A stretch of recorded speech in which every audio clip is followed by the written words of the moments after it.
ଆପଣ ଦେଖୁଥିବେ ମୋ ପଛପଟେ ଯେଉଁ ବିଲ୍ଡିଂ ଛିଡ଼ା ହେଇଛି ଏ ହେଉଛି ମୟୂରଭଞ୍ଜ ଆୟୁର୍ବେଦିକ କଲେଜ। ଏହା 2008 ମସିହାରୁ ବନ୍ଦ ହୋଇ ପଡ଼ିଛି।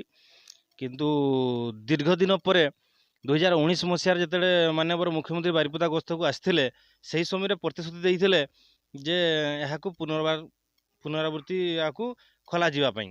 କିନ୍ତୁ ଯାହା ବି ହେଉ ସ୍ଥାନୀୟ ନେତା ଏବଂ ବୁଦ୍ଧିଜୀବୀଙ୍କ ଇଚ୍ଛା ଶକ୍ତି ନଥିବା କାରଣରୁ ହୁଏତ ଏହା ଅବହେଳିତ ହୋଇ ପଡ଼ିଛି। ତେଣୁ ଏବେ ଯେତେବେଳେ ମୟୂରଭଞ୍ଜ ଜିଲ୍ଲାର ବିଧାୟକ ଶ୍ରୀଯୁକ୍ତ ସୁଦାମ ମାରାଣ୍ଡିଙ୍କୁ ଯେତେବେଳେ ଆଜି ଶିକ୍ଷାର ବିଭାଗର ମନ୍ତ୍ରୀ କରାହେଇଛି, ତ ଆମେ ଦାବି ରଖିବୁ କି ଏହା ପ୍ରତି ଦୃଷ୍ଟି ଦେଇ ଆକୁ ପୁନରାବୃତ୍ତି ଶୀଘ୍ର କେମିତି ଖୋଲାଯିବ ତାର ବ୍ୟବସ୍ଥା କରିବେ। ଆୟୁର୍ବେଦିକ କଲେଜ ଏବଂ ହୋମିଓପାଥି କଲେଜକୁ ଖୋଲିବା ପାଇଁ ଚେଷ୍ଟା କରିବେ। ଧନ୍ୟବାଦ।